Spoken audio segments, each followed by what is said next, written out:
Hi everybody, welcome to Brushstrokes with Mrs. Broderick virtual art camp. We're going to spend the next 5 days learning about 5 different artists. So this week is all about different artists and the mediums that they worked in and the beautiful artwork they created. So today we're going to talk about an artist named Mary Blair. So let's take a look at the materials that we need, and then we're going to talk a little bit about her and some of the work that she's created. All right, art buddies, you're going to need a white piece of paper, a pencil, a Sharpie, paintbrushes, water, watercolors, and some crayons. Mary Blair was an American artist as well as an animator and designer. She's most well known for the artwork she produced for Walt Disney World. She helped to create drawings for Disney movies including Alice in Wonderland, Peter Pan, and Cinderella. She was also the lead designer and artist behind the ride It's a Small World in Disneyland. Mary was a children's book illustrator. An illustrator is an artist who creates artwork to accompany the words in a book. After you're finished creating a piece of artwork inspired by Mary, you should take a few minutes and search for the book Pocketful of Colors, which can be found on YouTube. This book talks about her life and is filled with amazing and colorful illustrations. All right, I am feeling inspired and ready to use lots of colors and add a little bit of Mary Blair flair to my project. So let's get started. All right, friends, I want you to grab your pencil and your white piece of paper. We're gonna do this first part together. I'm gonna use a Sharpie so that you can see better. I have done a little sketch before, but that's why you're using your pencil first, okay? So we are going to layer lots of shapes together first, and then we'll get into the color part of it. So let's get started. I'm gonna start to just build up what's going to hopefully look like a little castle, and I'm gonna do that by stacking different sized squares and rectangles on top of one another. So I've done that. Now I'm going to go back in and I'm going to start to add different shapes inside of each little square. And then you'll see later on how we're going to add color using both watercolors and crayons. So we're going to add a fun little topper here, and you want it to kind of, I think it almost looks like the flame of a candle. And then let's add a little bit of extra inside here, and let's do a little flag up top. All right, now I'm going to start with a much bigger square, and I'm going to turn this into a doorway. So I'm going to do kind of a half circle up top here with a line down the middle, and then let's make these doors look a little fun with 2 little handles. All right, now I'm going to do a long rectangle right here with a kind of a doorway shape, and then I'm going to put a line through, and I'm actually going to do another line like that. Now on top of this, let's do 2 triangles instead of that flame shape. Let's keep creating lots of different compartments for color. One thing I love about Mary Blair's work is how much color she uses. If you get a chance to listen to the book Pocketful of Colors, which is about her and her life and her artwork, you'll find out how inspired she was by all the colors that she saw around her. So one thing you could do after you finish this is go outside and take a look at all the colors that are around you. Green is probably not just green. If you look at a leaf, I bet you can see at least 5 different shades of green. Look up at the sky. How many shades of blue do you see? Mary Blair was probably inspired by all of the colors that she saw around her. So we're going to try to do the same thing. So we're still working on creating our castle of shapes and soon to be color. This is a fun project just because there's no right or wrong answer. You could add little, even more compartments inside of each one of these.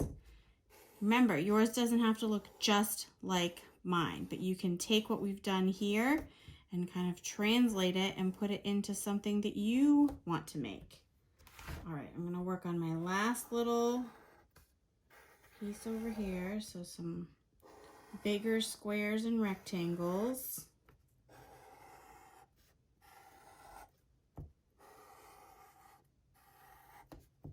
Almost there.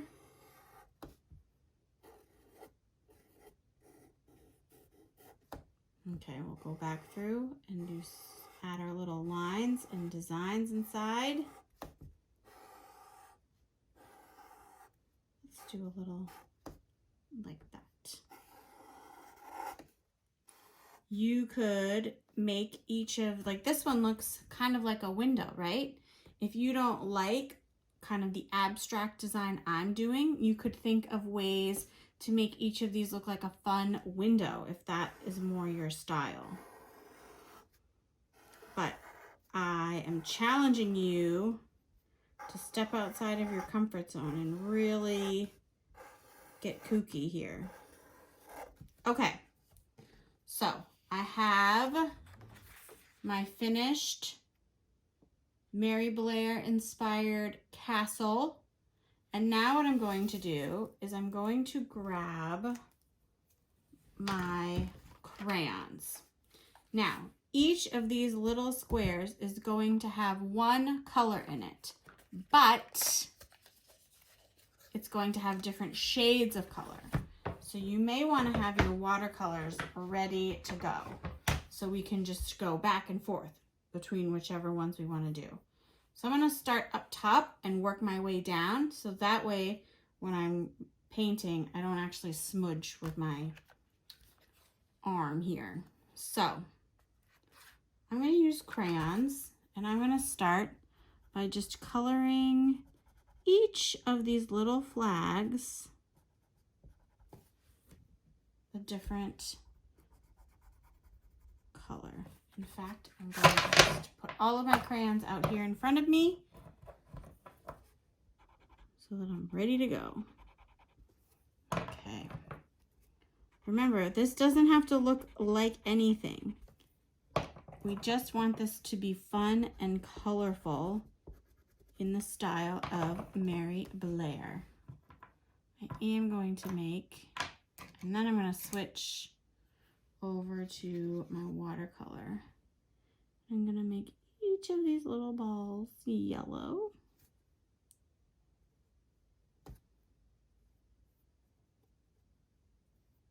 And we'll do a couple of these together, and then you can kind of go in and work on it on your own. So what I'm going to do is I'm going to use blue, and I'm going to very lightly with my crayon color this inside part with my blue crayon. Then I'm going to take my paintbrush and I'm going to find a shade of blue paint that I want to use, and I'm going to go in and paint that blue. So see how we're keeping this little section blue, but we're using different shades. So I want to make this one look like a checkerboard. I think I'm going to use red. So crayon here, and then over here, and then in the middle, and then over here, and then over here. Then I'm going to use my same brush I'm going to use my red paint. I'm going to go in and paint the rest of these squares with red. So remember, when you're using watercolors, the less water you use, the darker the color. The more water you use, the lighter the color. Okay, so let's do this column together. Let's do green. I'm going to do half with crayon and then half with my watercolor.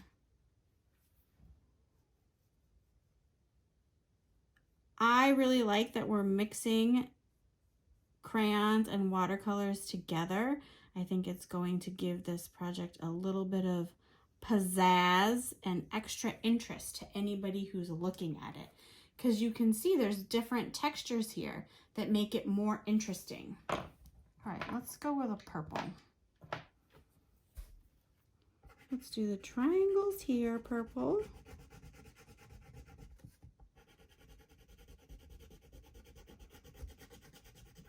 And then we'll do our background with purple.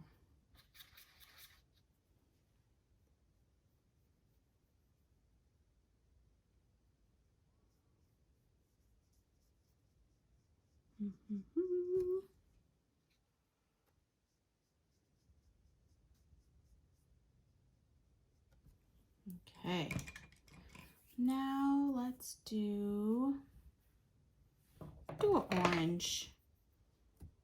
So I'm going to switch it up and I'm going to do my background with crayon.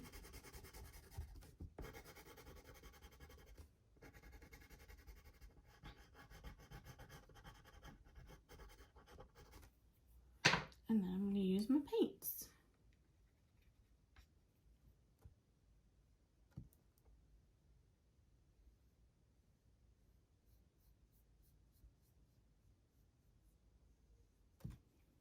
All right, so this gives you a good idea of what we're doing. We're going to fill up the rest of this page with crayons and watercolors. Take your time so that you're making sure that the compartments that you're coloring in all make sense, okay? All right, you keep working on yours and I'll keep working on mine.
finished Mary Blair inspired piece. Little Miss Mimi loves color, so let's see what she's come up with today. Oh, Mimi, you love color. Mary Blair would be proud of you. Great job. All right, friends, I hope you had fun today creating your Mary Blair inspired projects. I think this is a really fun project. You get to use lots of colors, different materials, and you get to just be a little bit kooky and crazy with your projects. So keep working on this if you haven't finished it. And if you're feeling super inspired, make another one with totally different designs and totally different colors. I will see you tomorrow. We're going to be learning and working on a project inspired by Vincent van Gogh. So we will talk more about him tomorrow.